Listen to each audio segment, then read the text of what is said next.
Was his name Nimmo? Brandon Nimmo? Brendan Nimmo. I I know don't you know. haven't been. Yes, sir. There she goes. Hello and welcome to episode 241 of Section 138. I'm your host, Mark Colley, as always, joined by Bryson. And finally, the big grand return of Jacob. After more than a month off from the podcast, Jacob, you're back with us. We're ready to talk about the offseason, some rumors, some things going on with the Blue Jays that we have thoughts about, especially as it pertains to the outfield. Bryson, Jacob, how are you guys? Doing good, Mark. You mentioned it. I'm excited because Jacob finally makes his grand return after over a month on whatever the heck he was doing. I'm aware that he has an announcement for the podcast too, so I'll leave it to him on that. But other than that, I mean, it's kind of it hasn't been quiet in terms of Blue Jays rumors. We know the whole Cody Bellinger stuff, and there's other stuff going on that we're going to talk about. So other than that, I think everything's good, and there has been rumblings here and there, and hopefully it picks up soon. Yeah, so see, I didn't intend to take a month off. It just kind of happened.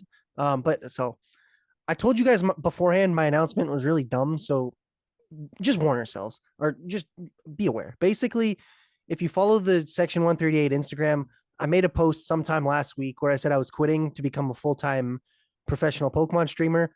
That was a joke. I'm back. I told you it was a bad announcement. I didn't think you were going to carry on with it, but here we are. Teoscar Hernandez was not a Blue Jay the last time I was here.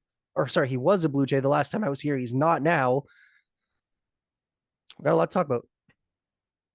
Jacob, you a little rusty there, bud? He is I rusty. I told you it was a bad announcement, man. Oh man. Okay, well, as Bryson alluded to, we do have some semblance of rumors to talk about today. The big one that's been going around and people have been talking about, and we haven't discussed yet, is Cody Bellinger.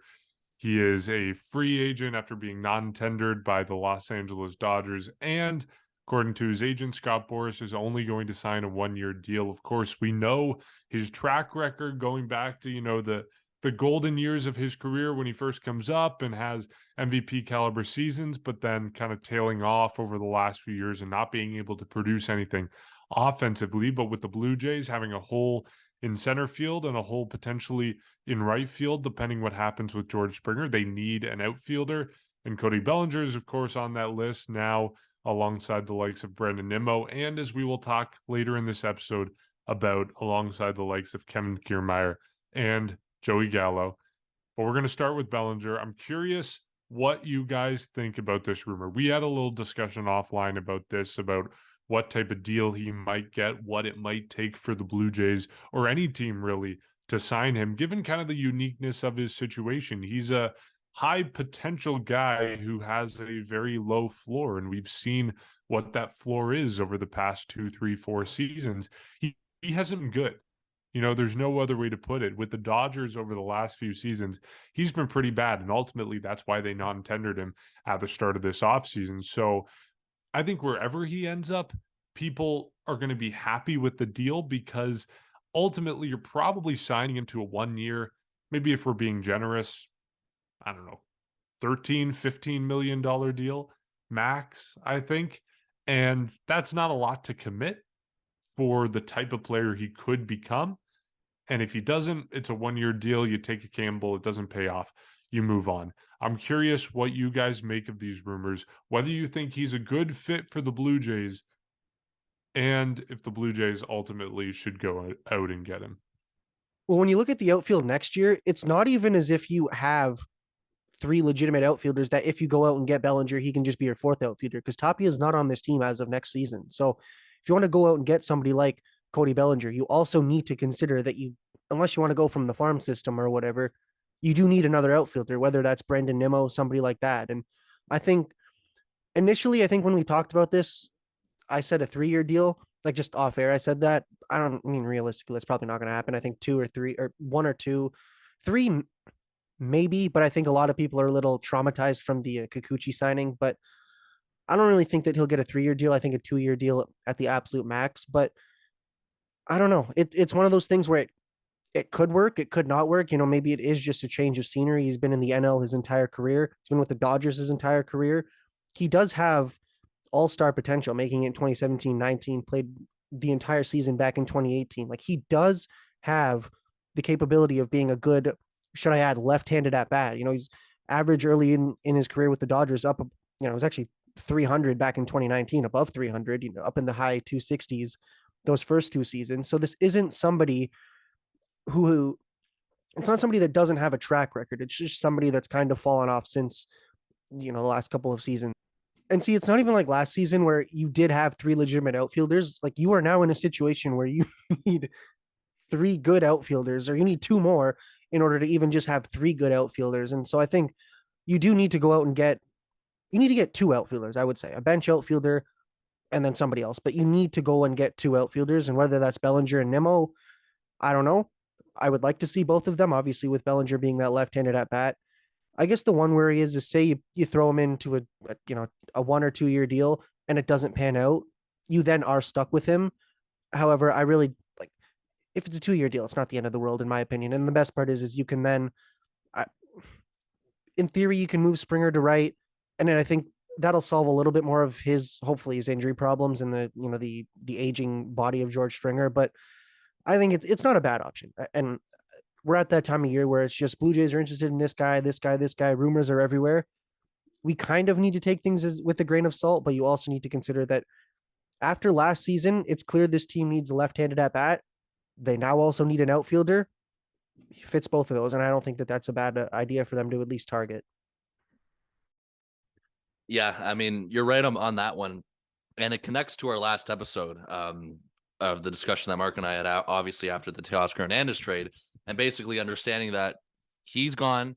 Jacob, you mentioned it, Ryan Tapia is gone, as well as a third guy in Bradley Zimmer. So the opportunities are here with the Blue Jays, and that's been that's been a talk as well throughout. I think for what I've noticed as well of what people have been saying is that it's easier with Teoscar Hernandez no longer on the team. It's easier to now try and just show somebody in terms of a recruitment process, or just showing the opportunity that they do have now, the open spot that does come with this team in terms of, it might be center field, as we've talked about, of course, the Springer possibility. Either way, it's an open outfielder position. It's an open starting spot. And Cody Bellinger, I mean, he checks all the boxes for what the Blue Jays need. As much as we aren't sure in terms of how close anything is or how imminent a deal is or not, the one thing I think we all believe is that there is interest, and there's severe interest from the Blue Jays as well as other teams. I mean, how can you not go after somebody who is looking for a 1 year deal to revamp his value, a Scott Boras client? And I think that's pretty much one of the things that we heard about right away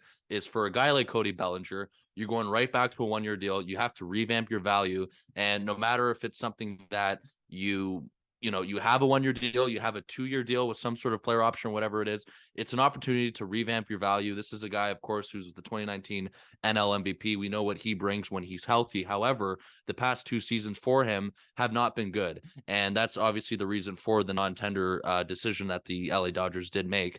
And of course, there's been injuries along the way with that. There's been just struggles here and there with that. And of course, we've seen the good, we've seen the bad, and this is an opportunity for him to revamp himself. And of course, take away his struggles at the plate that he's had. He is still a very good defensive outfielder, and he's very good on the base path. So that is a very good need, or a huge need to bring to the Blue Jays too, as Mark, you've been saying pretty much since the offseason started, to diversify the lineup, change the way the lineup looks. This is a player that the Jays don't have who checks all these boxes in terms of all that. And especially the one thing that we've been looking for the past couple of years is that lefty at bat. And of course, other than Cody Bellinger, if they do bring on Cody Bellinger, I don't know the impacts on, I guess, a Brandon Nimmo deal, or a potential of that, if that kind of ruins anything, or that still leaves the possibility open that the Jays do get both. But the fact of the matter is, and another conversation people are having, is that Cody Bellinger should not just be the only replacement that comes in. And of course, there's going to be other names coming in. So I'm curious to see what you guys think about that in terms of, if, for say, you bring in Cody Bellinger, does that completely reduce the chances of signing a Brandon Nimmo, or does that not even affect it, in both of your opinion on that? So I think we're all in favor, though, of bringing on Cody Bellinger and being interested in that. And of course, we know about all the rumblings and all the I guess just the smoke there's been with Cody Bellinger this week with the Jays. Of course, nothing again set in stone, but I think we all believe that this is something that the Jays are seriously looking at. And there's lots of other teams that we know that are in on Cody Bellinger. I think the Colorado Rockies have been reported a team, possibly the Giants. Mark, I believe you said beforehand the Cubs as well. So this is going to be something that the Jays are in a competitive market for, and it's something that they desperately do need as they try and move on from Teoscar Hernandez and diversify that lineup for 2023. Yeah, the Denver Post reported that it was the Blue Jays, Cubs, and Giants kind of leading the way for Cody Bellinger right now. And obviously, a lot of what we're talking about this episode is based off of reports from, I don't want to say non-legitimate sources, but I'm going to say non-legitimate sources. They are kind of random Twitter accounts that we're taking a lot of this from. Sometimes they are right. Mo Lester has history. Okay. Writ large, these sources are not correct in the predictions that they make, and I call them predictions because they are not based on fact. But where we are right now in the offseason with very little happening for the Blue Jays, but these names flying around, we're going to talk about them over the course of this episode, like the Blue Jays are connected to them, like the Blue Jays are interested in them, because that's just where we are in the offseason. But yeah, with the case of Cody Bellinger, it is true, or at least according to the Denver Post, that the Blue Jays are actually connected with him, that they've shown interest, that they're one of the 3 teams that are most interested in Cody Bellinger. And I think, yeah, a big part of this conversation, kind of like the same conversation we had with Teoscar Hernandez, is, okay, what's next? Like, yeah, if you sign Cody Bellinger, that's great. I think, if you sign him for 1 year, $15 million or less, he has the potential to turn into kind of a Marcus Semien type. Maybe you're a little bit less optimistic that he's going to bounce back as well as Semien did, because there's been more time since he was that high caliber player that he was in his MVP season in 2019. But I think he's kind of that archetype. And if you're signing him, you say, okay, that's great, but he can't be a starting center fielder. He can't be a starting right fielder on this roster. You have to plan around the fact that, he might not have a great season. He might put up a 210 average like he did last year. And if you have that coming off the bench, fine, that's okay. If you have that in a starting position on your ball club, kind of like the Dodgers did last year, where we got into 140 plus games, that's not going to fly with the Blue Jays. So that's what I think this deal depends on, and kind of what the Teoscar Hernandez deal depends on. If the Blue Jays sign Cody Bellinger, immediately the question becomes, what's next? Because this deal in isolation is not good. Writ large, big picture, it could be. I'm curious whether you guys think Cody Bellinger will bounce back. Like, we're not Dodgers fans. We haven't watched him day in and day out. I don't know what the rationale is behind the reason why he struggled the past few years. To be honest, the fact that this has been 3 years running where he's put up subpar numbers without, last year aside, without any significant injuries, like COVID year, 56 games, 239 batting average. Honestly, I think we can toss that season out because it was COVID. Last year, 95 games, 165 batting average. Injuries, whatever, sure, toss it out. But last year is a really concerning one for me, right? To play 144 games, to be healthy the entire season, and to only bat 210. Like, I don't know if there's any Dodgers fans listening. Like, what is the story behind this? Why is he struggled so much, even though last year he doesn't seem to have been injured? That's a part of this that concerns me. So I think, like, well, Marcus Semien might be a tempting comparison to make. I don't think it totally makes sense, because there's been 3 years of this as a track record for Bellinger versus 1 year when it was the Blue Jays signing Marcus Semien to a 1-year deal. So to be honest, as much as I would support this move as kind of a gamble that could pay off big time, I'm ultimately not that confident that Bellinger is going to return to his kind of 2019 self where he was MVP. That's where it gets tough, is like, you hope that it works. I mean, on base percentage, OPS plus, really the only thing, even slugging to a lesser extent, pretty much everything's just been in decline for him since that 2019 season, with the exception of 2020, because that's not really fair for anybody. So I don't know. I think really the only thing you can say is a change of scenery, is a change of leagues. Is that enough for him to turn things around? And Maybe, I don't know. And that's the tough part. I mean, he's only ever played with the Dodgers, and you hope it works. Like if the Blue Jays sign him and he completely turns things around, team looks a lot different than it did. I mean, you still have a big hole to fill with Teoscar Hernandez out of that lineup, but as long as he doesn't make a million errors, I really don't think that he's a defensive liability compared to Hernandez. So I don't know. It's one where I don't think really anybody has any answers. They can just hope. And if the Blue Jays go out and get him, I mean, you can hope it works. I mean, a good comparison in the Toronto world is Matt Murray going to turn things around with the Leafs? I know we don't like to compare sports, but guy with a lot of injury problems, a lot of decline since that Penguins Cup run or the back-to-back runs, and is he going to turn things around? And focusing back on the Blue Jays because nobody really listens to us for the Leafs, but you just have to hope. And will it be the thing? Will it be a thing of changing scenery, changing leagues that works? And we can hope. And worst case, they go out and get him and another outfielder.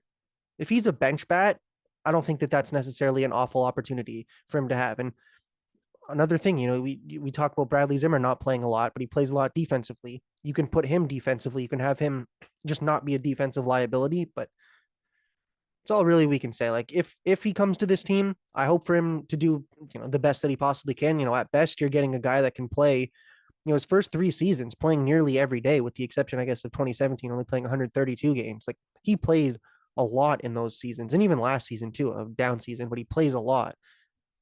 You can hope that he just revamps himself. And if it is a 1-year deal, perfect opportunity.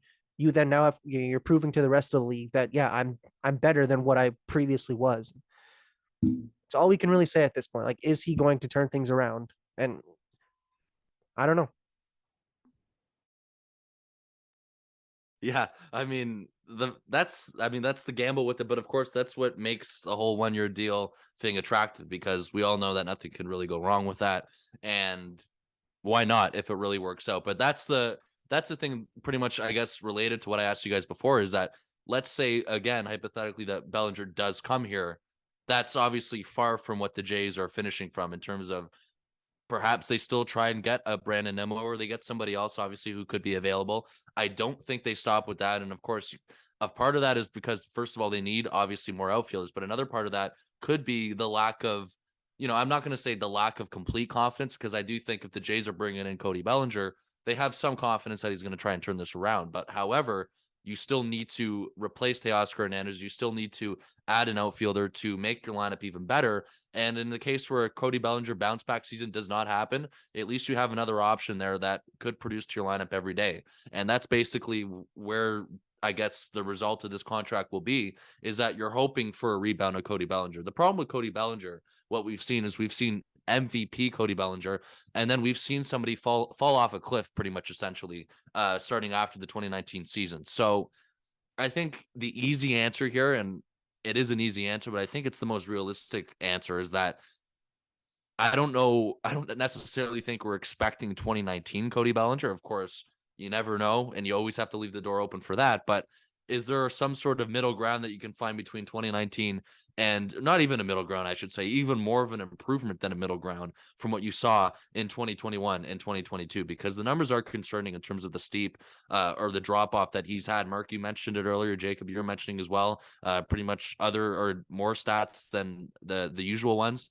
All of that have pointed to a significant downfall. So you need more than a middle ground of a 2021 and 2019 Cody Bellinger. You need to find somebody who is way better than 2021 Cody Bellinger, and maybe below the level of an MVP. Obviously, I just don't think that's the realistic thing. And of course, we all have to be prepared for the fact that this may not work out whatsoever. But he is still providing to the outfield defensively. He still has speed on the base pass. He has other benefits to this lineup that could help, even if his bat isn't exactly bouncing back to what we are, I guess, hoping to be the case. So I think that's where we stand on that. And that's obviously the thing is with Cody Bellinger, is that he should be, we understand why he's going to we understand why he potentially will come here, but there needs to be more after that. And I think that's the important question, and relates again. Are they out of Nimmo if they bring in Bellinger? Can they still get Nimmo? What other possibilities are out there? And of course, we know that there's other trades coming this season. So we definitely need a better version of a 2021 Cody Bellinger, without expecting Cody Bellinger to be an MVP like he was in 2019. Yeah, and just kind of digging into the story behind him a little bit more. Um, According to Fangraphs, he had multiple shoulder dislocations and a fractured left fibula over the past couple years, which resulted in obviously missed time, but also steep decline in contact quality and production. They do note, however, that even this past season, 2022, when he had a WRC plus of 83, which means, of course, the league average being 100, he's at 83. His WAR was at 1.7, which is still pretty darn good for someone who's not producing anything essentially offensively. And that's a tribute to his really capable and strong defense in center field. And, we hear about the Blue Jays stress this sort of run prevention idea a whole lot.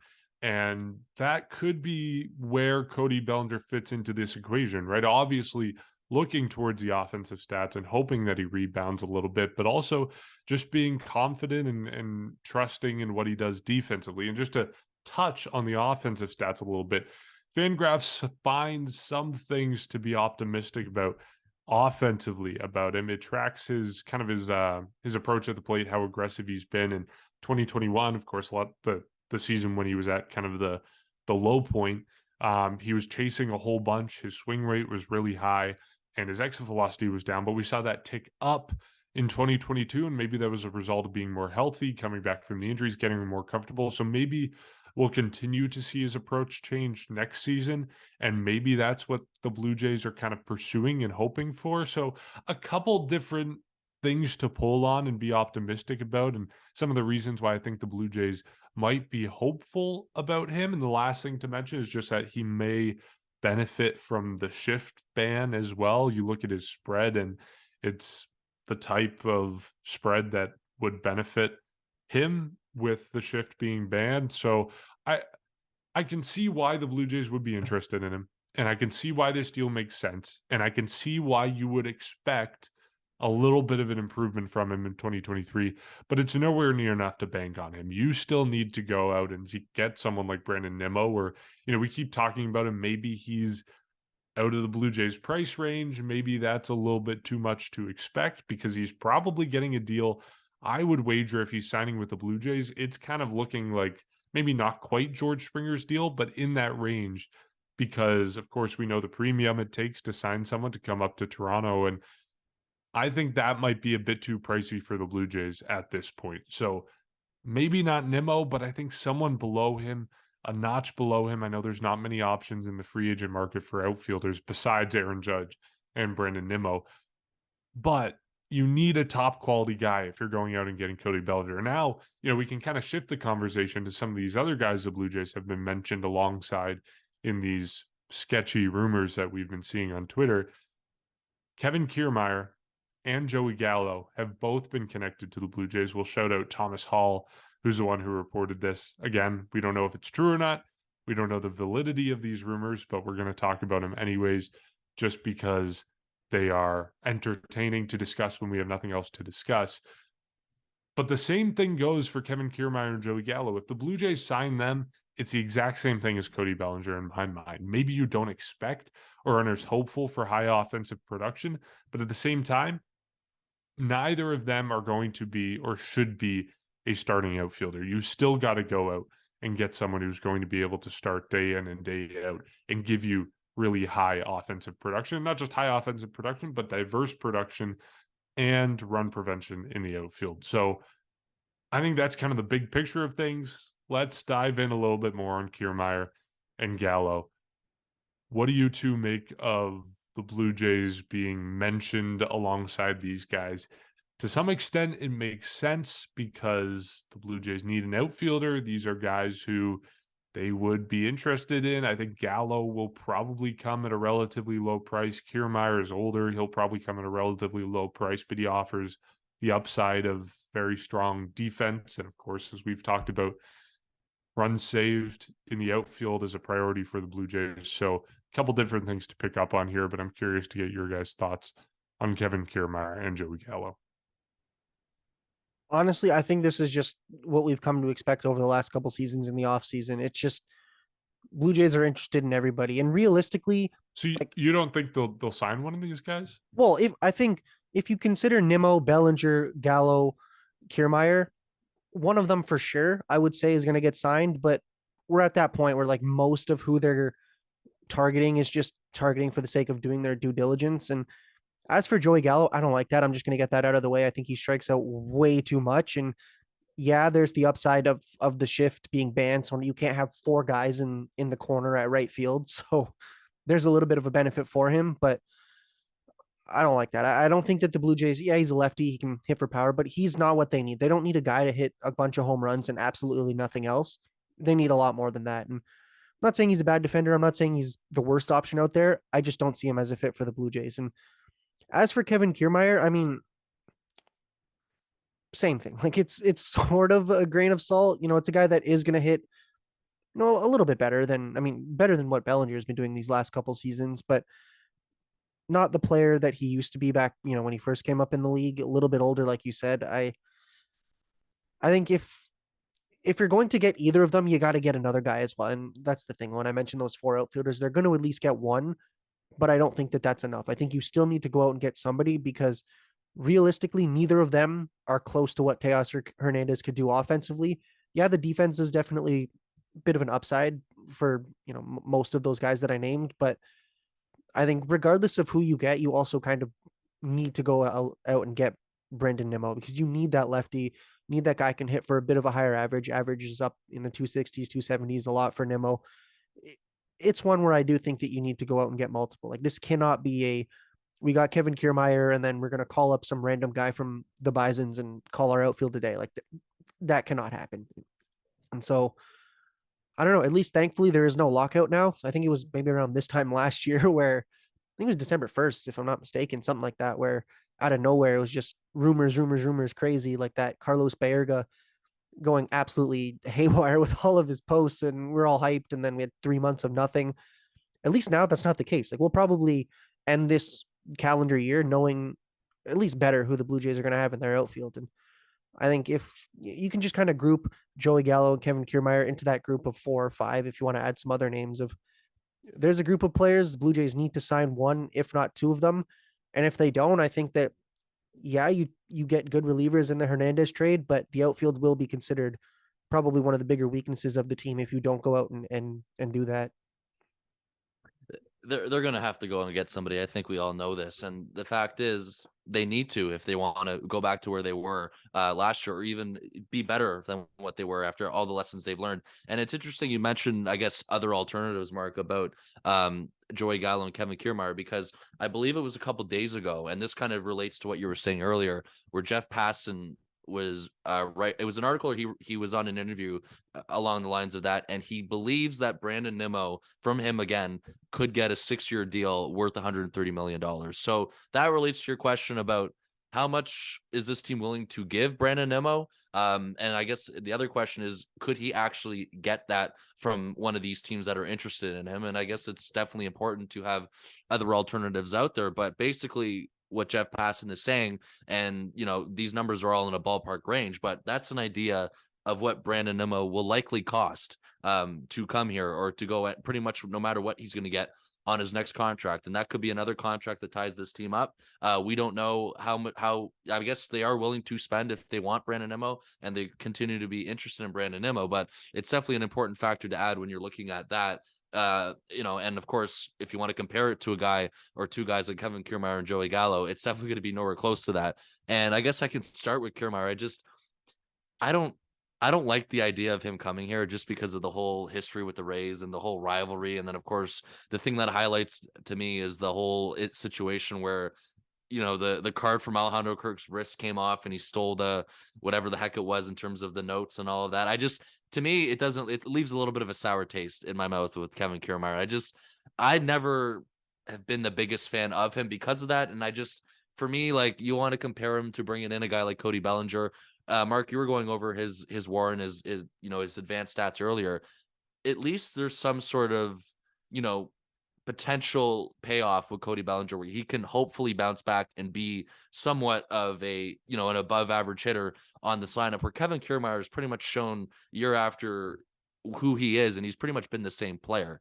And of course, he's been a really good defender, but in terms of him at the plate, you see is what you're going to get out of him. So that's why, Cody Bellinger is way more appealing, obviously, for those reasons, because you have, I guess, the potential of getting more out of Bellinger, even though there's obviously a chance that doesn't happen. And the result of that could be another down season from Bellinger. And then there's the whole Joey Gallo thing, which is definitely similar along the lines to both of those players in a way, because we know that before he was traded to the Yankees, he was playing well with Texas, or he was doing his usual thing where he was hitting in the 220s or the low 200s, and he was hitting home runs after home run. He went to New York. It was never a really good fit for him there. And then he kind of played himself out of the lineup at points this year.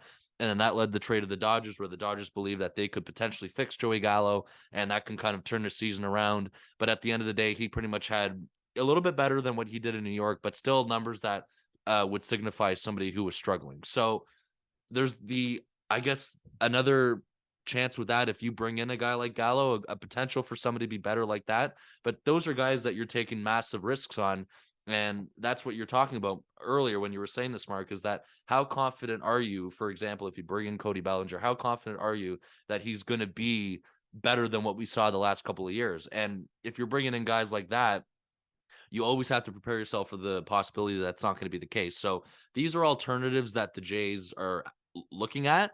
I'm not necessarily the biggest fans of them. I don't see that as a plan A or plan B option, more of a last, I guess, scenario type of situation. I really do believe that they're going to do the best they can to sign Brandon Nimmo. And I even believe more that if it's not Brandon Nimmo, it could be somebody that we have no idea or we haven't spoken about yet over a guy like Joey Gallo or Kevin Kiermaier. The Jays have done that before. We know they still have to trade a catcher. Some sort of package in there could include one or an outfielder, depending on what happens with Brandon Nimmo. And for me, that is more likely that happens if Brandon Nimmo is not coming here. I just think that the Jays are going to try and do better than what is available to them in those two names, with all due respect to them, if they can't get a guy like Brandon Nimmo. And they really need to be serious about getting this lineup better, diversifying this lineup, and really at the end result, and Jacob, you said it, is replacing Teoscar Hernandez, which they have to do at this point now, and we know that.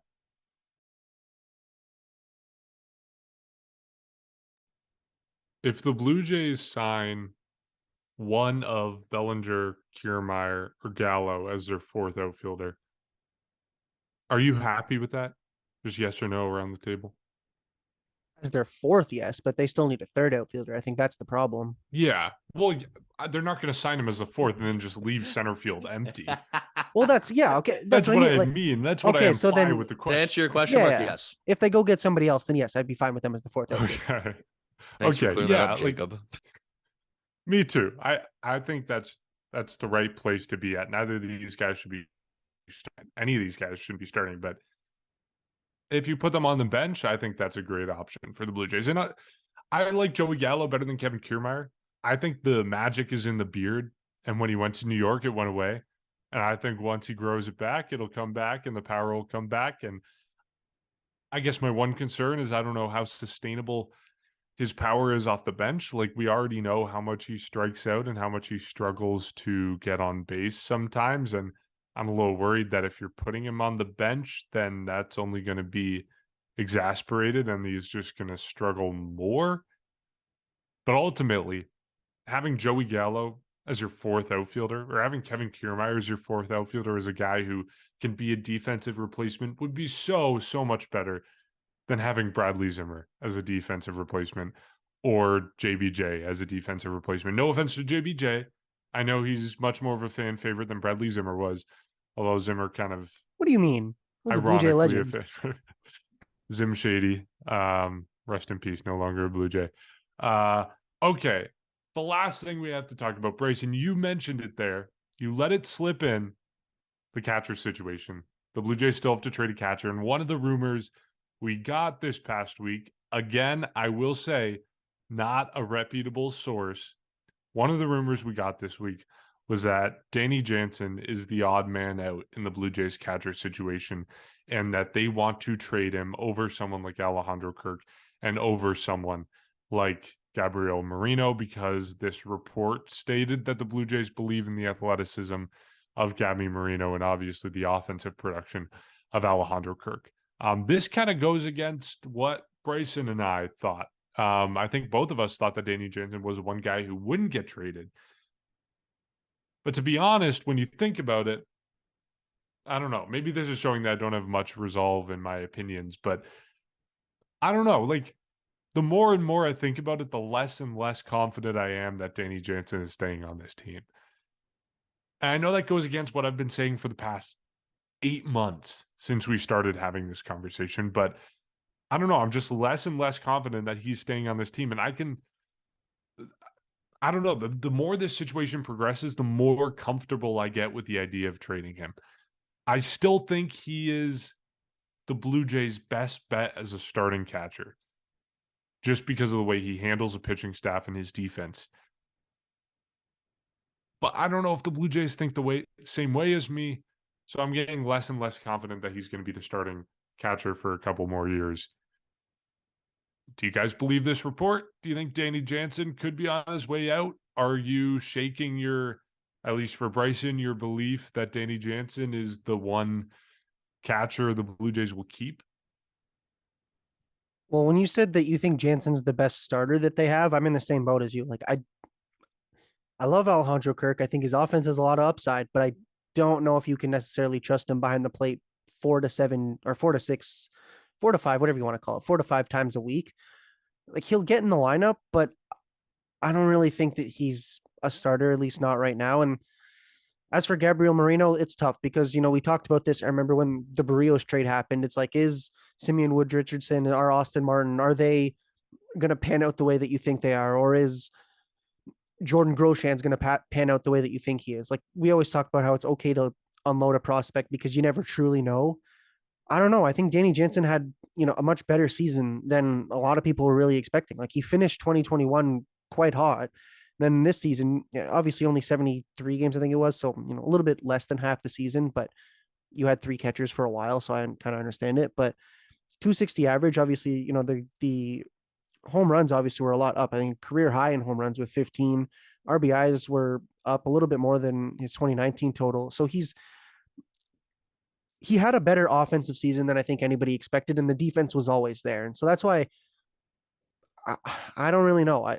Maybe I'm eating my words in a couple seasons if Gabriel Moreno is an all-star Salvador Perez like catcher when he was in his prime, but I don't know. As for this time, I think that Danny Jansen is the guy you have to roll with, at least for this season. Like I know Blue Jays are a long-term project and things could happen. Things obviously do need to be different after last season's disaster in the playoffs, but I don't necessarily think that moving Danny Jansen makes you a better team because now you do have an unproven catcher as your backup in Gabriel Moreno. And yes, he could turn things around, but I think and I'm not saying that I want this to happen, but I'd be more comfortable with Danny Jansen and Gabriel Moreno than I would be with Alejandro Kirk and Gabriel Moreno.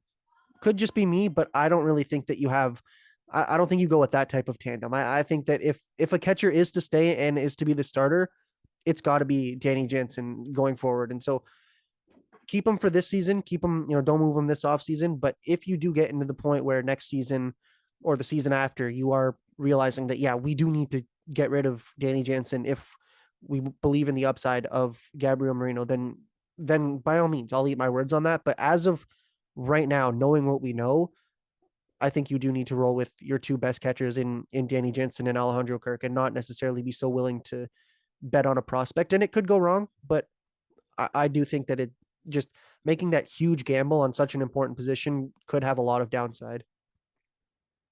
Yeah, I mean, I did let that T slip in earlier about what they could possibly go with this position, but I think like I give this a little bit of a pass mark because of our opinions because I feel like everything that we said about why Jansen wouldn't be the guy is because we're under the impression of how well liked and well respected and how just throughout the organization how well he handles all the pitching and how he's the guy that basically knows all the pitchers very, very closely. And you just feel like when you think about that, like there's no chance the Jays would get rid of a guy like that, right? And I think that's kind of what factored into it. But when you really think about it, for me, I've come to the conclusion because of how good the catching depth is here and how we've heard a rumor about all of these catchers now individually about the ones to be traded if that's the case.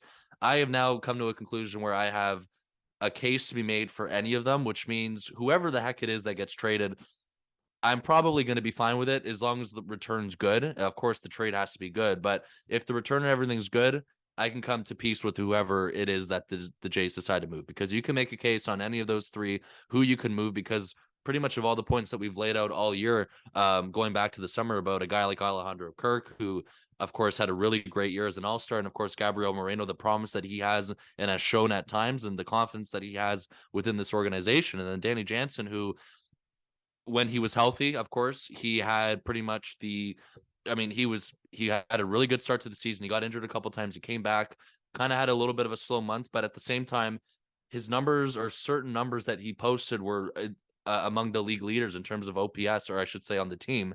And he really had good numbers when you didn't really think of it. So you can make a case for all these guys to go. I'll say this: if Danny Jansen is potentially one that is expendable in this situation, I would not be surprised. I would equally not be surprised for any of these three catchers that would or possibly get moved at this point. I just feel like it's so close.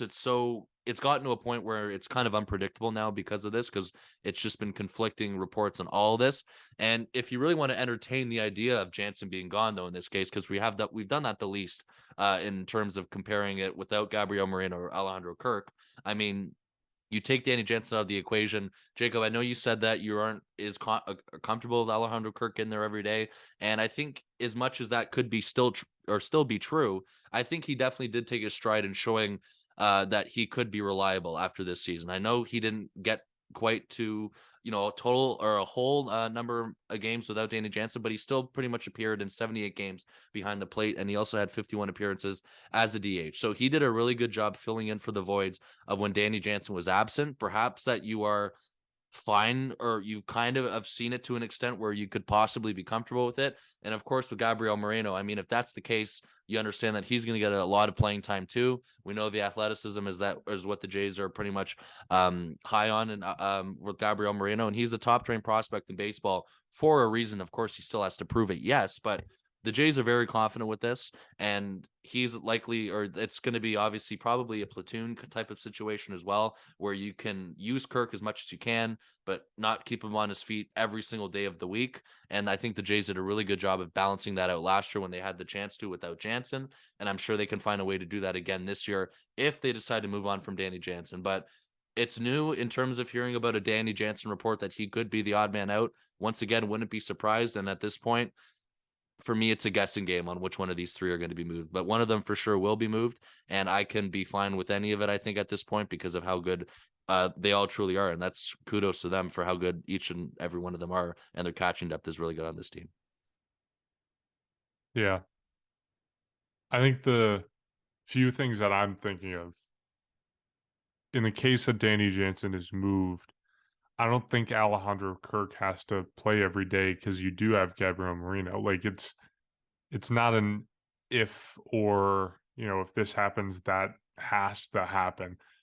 I think you can set up the situation where Alejandro Kirk is starting half the games behind the plate. He's getting, the other half of the games, half of the games. So a quarter of the games he's at DH, and a quarter of the games he has off. And then Gabriel Moreno is behind the plate for the half of the games that Alejandro Kirk isn't. So I know there's a lot of halves going on there, but I think you can set it up where it's not overwhelming for either of them, and especially on Alejandro Kirk, where there are concerns about whether he can start every day. So I think you can set it up where it's not a problem. And the other thing I will say that goes against Jansen staying on this team is the fact that he has the least team control left. He's been on this team the longest.